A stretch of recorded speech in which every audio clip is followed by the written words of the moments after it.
안녕하십니까. 한 주간 잘 지내셨습니까? 예, 오늘은 새가족 교육 7과 순서입니다. 우리 기도하고 시작하겠습니다. 하나님 감사합니다. 우리 새가족 성도들, 우리 동산교회에 등록하게 하시고 이제 이렇게 7주차 교육을 받게 하여 주시니 감사합니다. 이 내용들을 잘 배우고 익혀서 우리의 믿음의 신앙의 기초를 잘 쌓고 또 하나님의 은혜를 깨닫는 또 귀한 배움의 시간이 될 수 있도록 인도하여 주옵소서. 뿐만 아니라 우리 새가족뿐만 아니라 여러 성도들도 이 영상을 보게 되는데 함께 교육받고 자라나는 귀한 시간 되게 하여 주옵소서. 감사드리옵고 예수님의 이름으로 기도하옵나이다. 아멘. 예, 오늘은 7과 교회와 그 중요성에 대해서 살펴보겠습니다. 42페이지입니다. 42페이지 보면 그 서론 부분 내용이 나오죠. 한번 읽어볼까요? 예. 한 사람이 예수를 믿으면 그 시간부터 세상을 떠날 때까지 교회와 끊을 수 없는 관계를 맺게 됩니다. 하나님 자녀에게 교회란 신앙의 어머니이며 요람입니다. 엄마 품을 떠난 갓난아기가 살아남을 수 없는 것처럼 신자는 교회를 떠나서는 건강한 신앙을 유지할 수 없습니다. 네, 맞습니다. 신앙을 가지면서부터 우리는 교회에 기속되기 때문에 교회를 떠나서는 이 신앙을 유지할 수가 없죠. 예. 아이가 태어났는데 돌볼 사람이 없다. 이거 큰 문제가 되겠지요. 자, 지상의 교회가 비록 완전하지는 못하고 종종 통탄할 만큼 타락하는 일이 있지만 그것이 교회의 존재 의미를 무너뜨릴 수는 없습니다. 우리가 교회를 긍정하든 부정하든 상관없이 신앙생활을 시작한 이상 교회 안에 있어야 하며 하나님은 교회를 통해 일하십니다. 예, 그래서 교회가 가끔 타락할 때도 있는데요. 그럴 때마다 하나님은 종교 개혁, 개혁을 일으키셔서 교회를 또 새롭게 하고 그렇게 하십니다. 그게 이제 역사 속에 그게 나타나고 있습니다.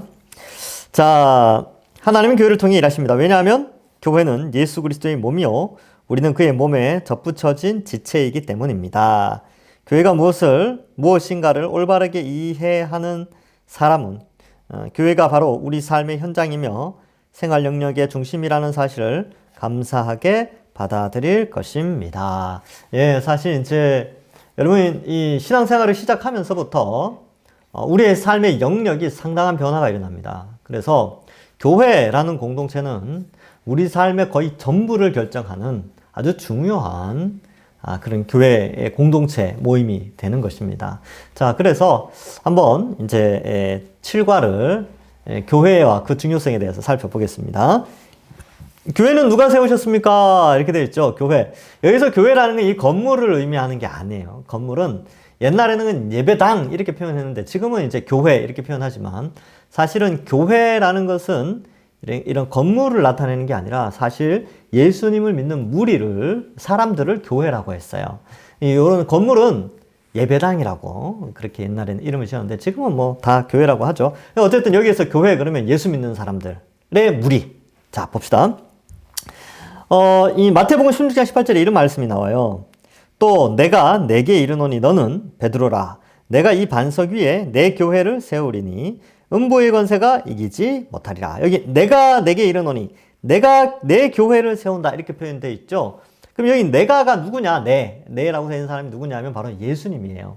예수님께서 베드로에게 이 말씀을 하신 건데 왜 이 말씀을 하셨냐면 배경이 이렇습니다. 빌립보 가이사랴 지역, 옛날 번역에는 가이사랴 빌립보 이렇게 되는데 이스라엘 땅 저 북쪽에 있어요. 헬몬산 아래 동네인데 거기서 예수님이 물었어요. 사람들이 나를 누구라고 하느냐 이렇게 물으니까 제자들이 너는 예레미야다 뭐 엘리야다 누구다 막 그러는데 그렇게 말합디다 이렇게 이야기를 한 거예요.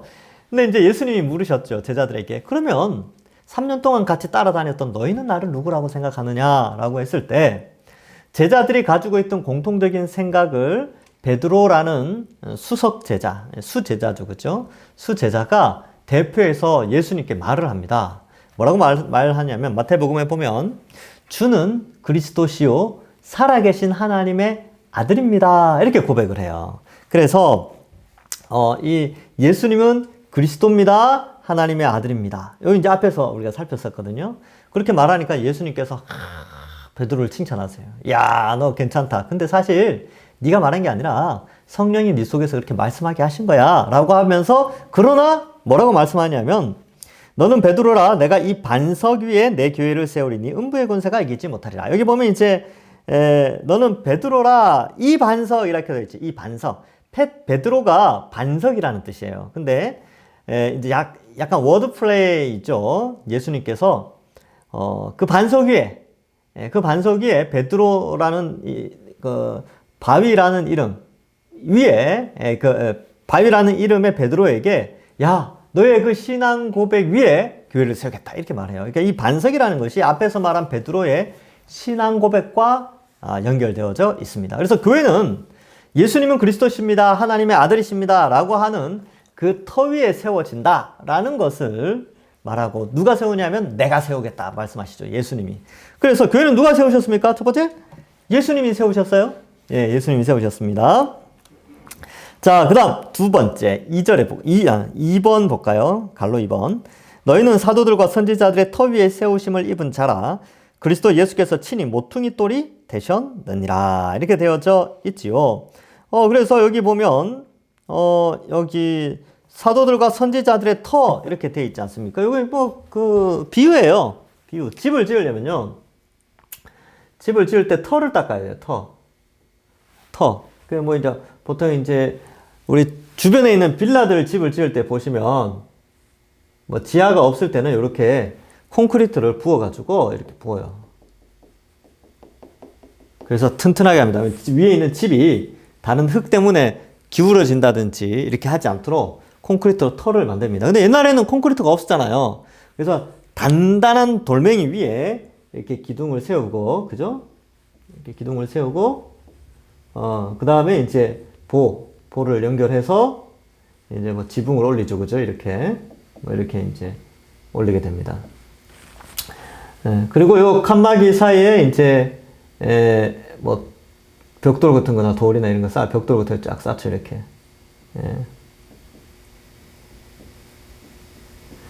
쌓는단 말이죠. 근데 2000년 전에 건물을 지을 때는 어떻게 되냐면, 이렇게 주로 이제 기둥을 세우는 큰 건물도 있었지만, 보통 가정집이나 이런 것들을 보면, 아니면 옛날 성전을 지을 때 또 기둥을 세우기도 했지만, 또한 모퉁이에 돌을 이렇게 탁 놔요.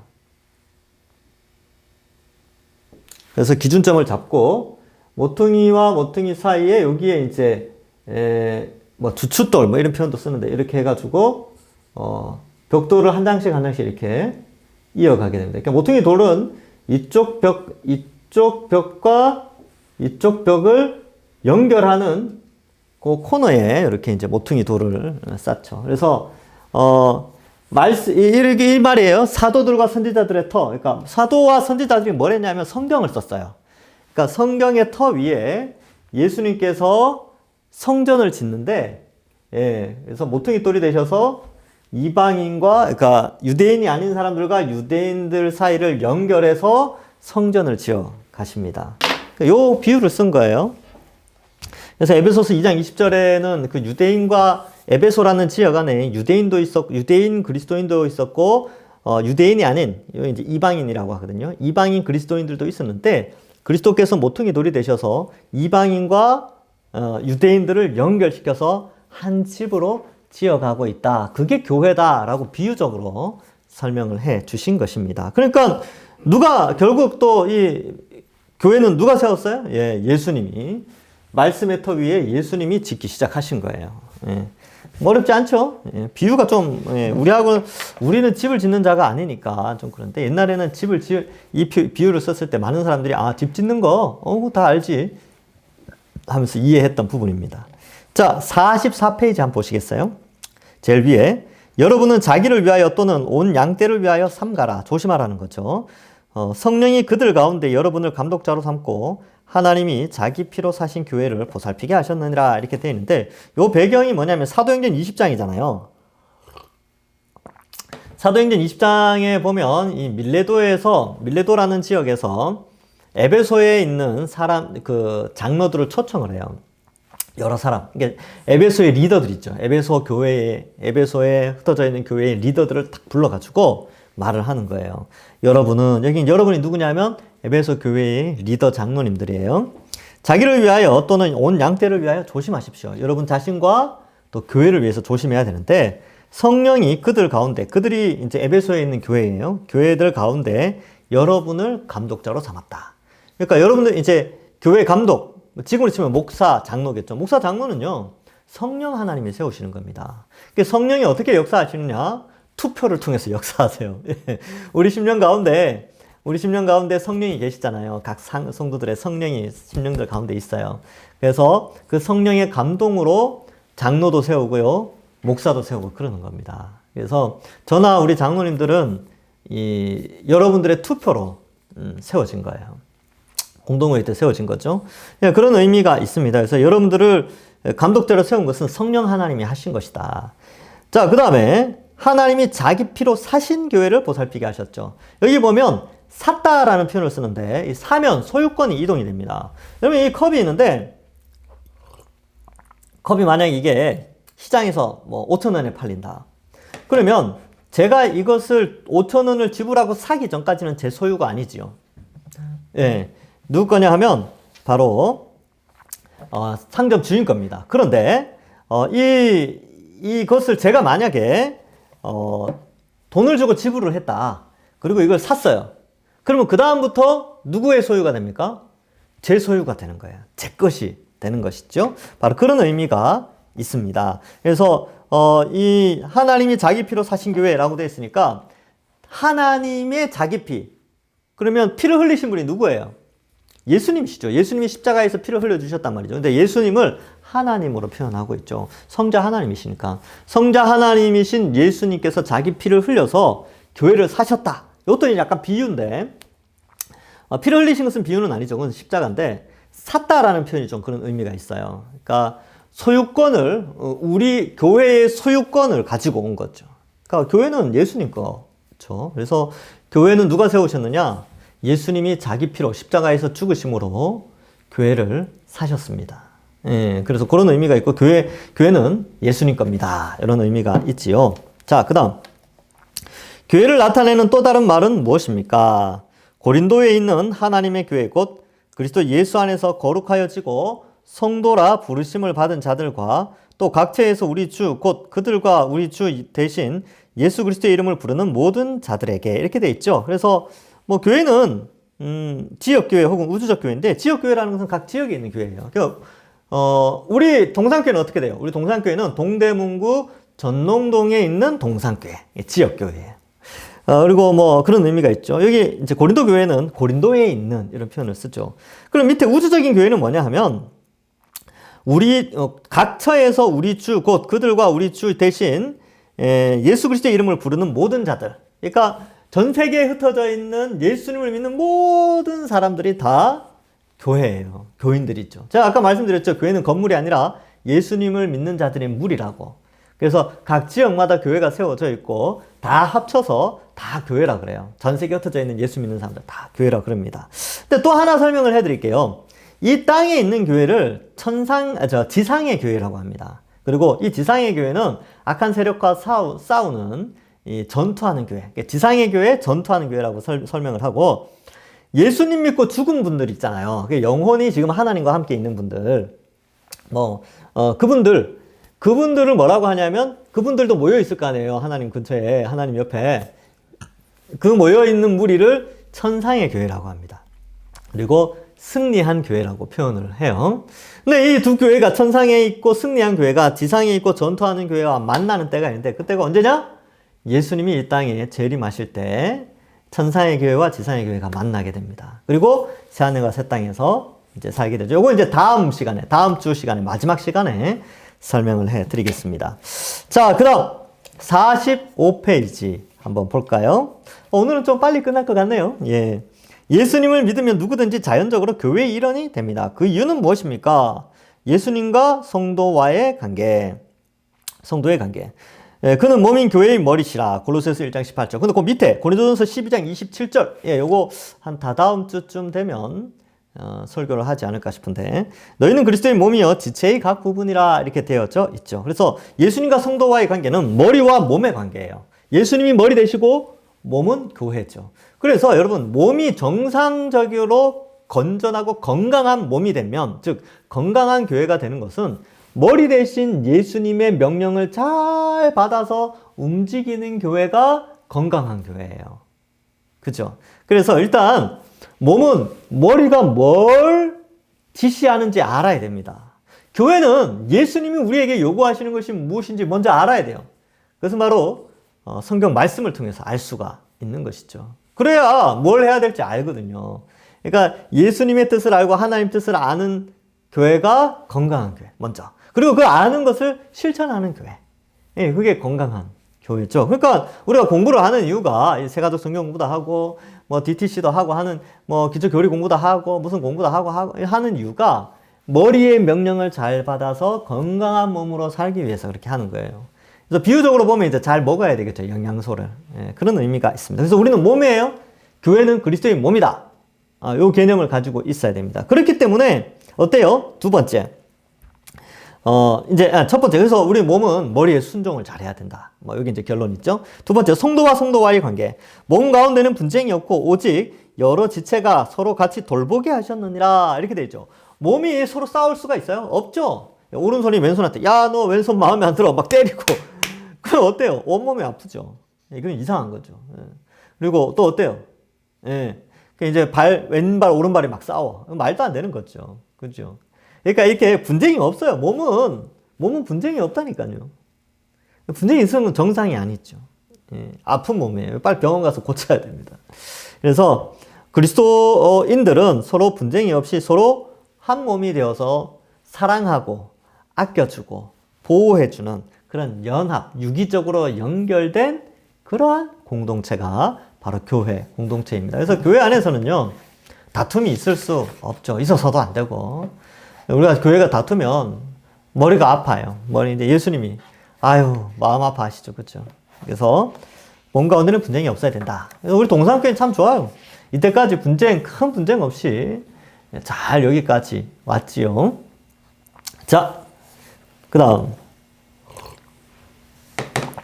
46페이지 한번 볼까요? 자, 앞부분에 정리는 그거죠. 교회와 예수님과의 관계는 머리와 몸이다. 성도와 성도와의 관계는 한 몸이다. 서로 사랑해야 된다. 뭐 이런 개념이 있어요. 자, 4번 46페이지. 교회가 해야 하는 중요한 일, 사명은 무엇입니까?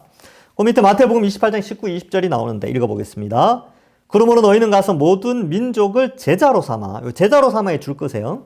아버지와 아들과 성령의 이름으로 세례를 베푸고, 여기에도 세례를 베푸는 것에 줄치고, 내가 너희에게 분부한 모든 것을 가르쳐 지키게 하라. 요 가르쳐 지키게 하라에도 줄을 치십시오. 볼지어다 내가 세상 끝날까지 너희와 항상 함께 있으리라 하시니라. 예수님이 하신 말씀이에요, 제자들에게. 그러니까 세 가지죠. 제자를 삼아야 된다. 세례를 베풀어야 된다.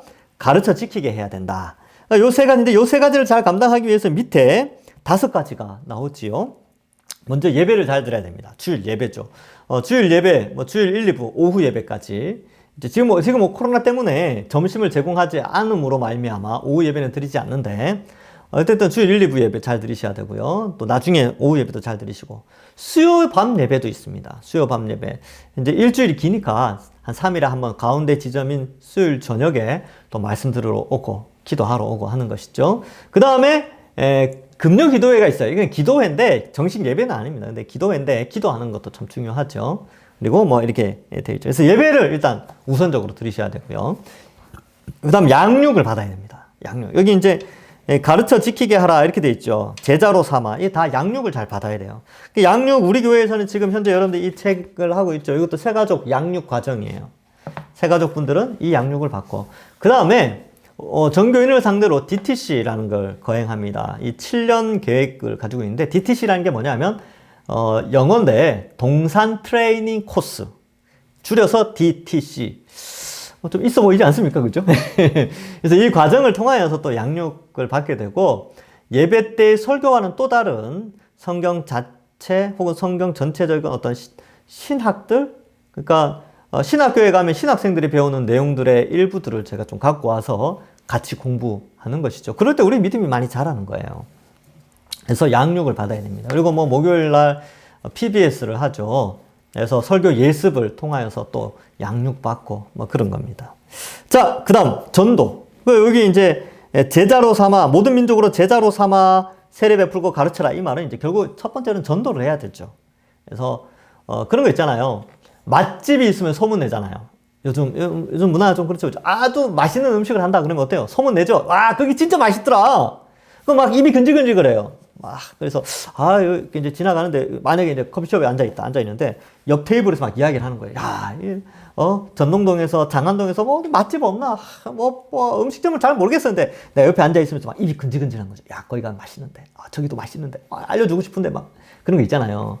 마찬가지로 여러분 이 세상에 수많은 사람들이 영원한 하나님 나라를 알지 못하고 또 뭐 어떻게 알아가려고 하지만 잘 몰라요. 그 길을. 그럼 우리는 어때요? 입이 근질근질해야 되죠. 야, 내가 아는데. 예수님 믿으면 구원받는데. 그래서 우리 주변에 있는 사람들을 전도하는 거죠. 예수님께로 인도하는 것이죠. 그래서 전도는 두 가지 방식으로 이제 보통 이제 설명이 되어져. 첫 번째는 노방전도라는 게 있습니다. 이게 뭐냐면 길거리 가서 나와 상관이 없는 지나가는 길로자죠, 그죠? 지나가는 사람들에게 예수님 믿으세요, 믿으세요 이렇게 하는 방식이 하나 있고요. 두 번째로는 나와 관계를 가지고 있는 사람들, 가족이나 또 친구들이나 아니면 직장과 학교에서 나와 함께 생활하는 사람들 가운데 관계가 형성된 사람들에게 사랑의 마음을 가지고 예수님 믿었으면 좋겠다 이런 마음으로 전도하는 것, 관계전도라고 표현을 합니다. 그래서 노방전도와 관계전도를 통하여서 영혼 구원하는 일에 힘을 써야 되는 것이지요. 자, 그 다음 선교는 뭐냐면 이제 아주 멀리 이제 해외로 나가서 선교를 하거나 국내도 조금 먼 지역, 시골이나 이렇게 복음이 아직 들어가지 않은 지역에 이제 협력하는 그런 것들이 연결되어 있는데 우리 교회에서는 현재는 2022년도에는 4가정을 파송해서 이제 선교 사역을 돕습니다. 캄보디아, 그 다음에 인도네시아, 일본, 태국 이렇게 돕고 있고요. 또 협력해서 돕는 곳도 있습니다. 아마 좀 더 이제 확대되고 그렇게 되었으면 좋겠어요. 그래서 해외에 있는 영혼들 구원하는 일에. 그래서 해외 가서 뭐 하겠습니까? 복음 전하고 또 교회가 잘 설 수 있도록 협력하고 뭐 그런 일을 하는 거예요. 국내에서는 이제 복음이 잘 들어가지 않는 곳에 협력해 주죠. 시골 교회를 돕기도 하고 뭐 그런 겁니다. 교제와 봉사. 교제와 봉사는 우리가 한 몸 된 교회 공동체라 그랬잖아요. 그래서 서로 알아야 돼요. 세가족 여러분들 처음 오면 참 알기 쉽지가 않죠. 사람들을 알기 쉽지 않고 원래 낯선 곳에 처음 오면 익숙하지 않은데 자꾸 이제 2주, 3주, 뭐 지금 이제 7주까지 왔으니까 좀 익숙해지는 거죠. 사람들도 눈에 익게 되고 인사도 하게 되고 처음에는 이제 전도한 사람이나 저랑 이제 좀 관계를 맺게 되지요. 근데 시간이 조금씩 지나고 그러면 계속해서 이제 사람들을 알아가게 돼요. 지금 코로나라서 여러분들, 세가족 여러분들도 참 어렵습니다. 원래 코로나만 아니면 예배 마치고 밥도 같이 먹으면서 사람들도 알고 또 여전도회 모임도 하고 구역 모임도 하면서 사람들 알아가고 기도도 같이 하고 교제하면서 이제 한 가족처럼 지내는데 지금은 그게 잘 안 돼요. 너무 안타깝습니다. 저도 마음이 아파요. 예. 근데 뭐 속히 이게 끝나서 코로나가 끝나서 이제 정상적으로 서로 교제하고 뭐 그런 게 있으면 좋겠습니다. 아마 이 영상이 한 3년, 4년 뭐 이렇게 지나서 다시 보면 그땐 그랬지 뭐 이렇게 이제 말씀하시겠죠? 교제하는 거 한 가족이기 때문에 그렇습니다. 한 몸이기 때문에. 예, 봉사도 마찬가지예요. 이제 세가족 여러분들이 교회 등록하셔서 한 1년쯤 지나면 세례 받는 분들도 있고 또 타교에서 오신 분들도 한 1년쯤 지나면 교제권이 좀 형성되잖아요. 그럴 때는 생각하셔야 돼요. 야, 나도 이제 우리 동산교회를 위하여서 좀 섬겨야 되겠다. 봉사 좀 해야 되겠다. 이런 마음을 품고 봉사를 하시는 거예요. 그러니까 이거는 인정받으려고 하는 게 아니라 예수 그리스도의 몸이니까 한 몸이니까 또 한 공동체이니까 당연히 도와주고자 하는 그런 마음이 생기게 되는데 어떤 자리든 괜찮습니다. 예, 그래서 찬양대 하기도 하고 아니면 식당에서 봉사하기도 하고 아니면 교회 주변 정리하는 일도 봉사하기도 하고 뭐 이런 것들로 조금씩 봉사해 나가면 되는 것이지요. 지금은 좀 쉽지가 않아요. 그래서 뭐 교사도 할 수 있고 막 그러는데 어쨌든 이런 봉사하는 일에 또 협력하는 일에 교제하는 일에 잘 우리가 해야 됩니다. 그래서 코로나 끝나면 교제 이게 뭐 우리 야유회 같은 거 가요. 놀러 간다. 몇 전도회 남전도회 야외로 나간다, 여전도에 야외로 나간다, 우리 구역 야외로 나간다 그러면 적극적으로 참여하셔야 됩니다. 예. 교회는요, 놀러만 오는 곳은 아니지만 놀러도 와야 됩니다. 예. 논다는 게 이게 교제하는 거거든요. 그래서 교회는 교제도 잘해야 돼요. 예. 그래서 뭐 같이 스포츠도 같이 하고 탁구도 치고 뭐 또 뭐가 있습니까? 축구도 같이 하고 족구도 같이 하고 막 배드민턴도 같이 치고 또 야외에 나가면 가서 사진도 같이 이렇게 찍고 뭐 그렇게 하면서 교제하는 거. 그렇게 해야 봉사의 마음도 생깁니다. 예. 그래서 교회는 그런 배움의 장소도 되고요. 이게 사명이죠. 배움의 장소도 배우기 위해서 하고 예배도 잘 드려야 되고 또 전도도 하고 그리고 이제 해외 선교도 돕고 또 그리고 서로 교제하고 놀고 또 섬기고 이것이 잘 이루어질 때 교회가 이 사명을 잘 감당하는 것입니다. 이렇게 아시고 새가족 여러분들 교회가 이럴 것이구나 좀 잘 이해하시고 앞으로 더 잘 적응하시고 우리 동산교회에서 함께 교제하시고 함께 봉사하면서 이렇게 신앙생활 잘 했으면 좋겠습니다. 예, 오늘은 짧게 여기까지 하겠습니다. 기도하고 마치겠습니다. 하나님 감사합니다. 교회와 그 중요성에 대해서 오늘 살폈습니다. 교회는 바로 예수님이 십자가에서 달려 우리의 죄의 형벌을 대신하여 죽으심으로 말미암아 생겨난 그런 하나님의 백성의 무리임을 우리가 배웠습니다.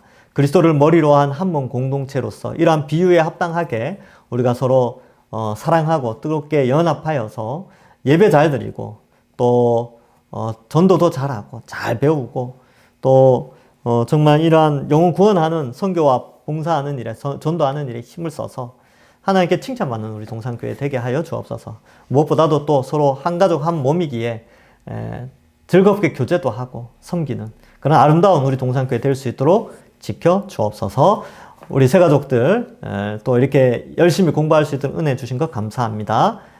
우리 새가족들 우리 동산교회에서 잘 적응하여서 함께 천국의 복락을 누리는 귀한 주의 백성들 되게 하여 주옵소서. 감사드리옵고 예수님의 이름으로 기도하옵나이다. 아멘. 감사합니다. 수고하셨습니다. 다음 주에 뵙겠습니다.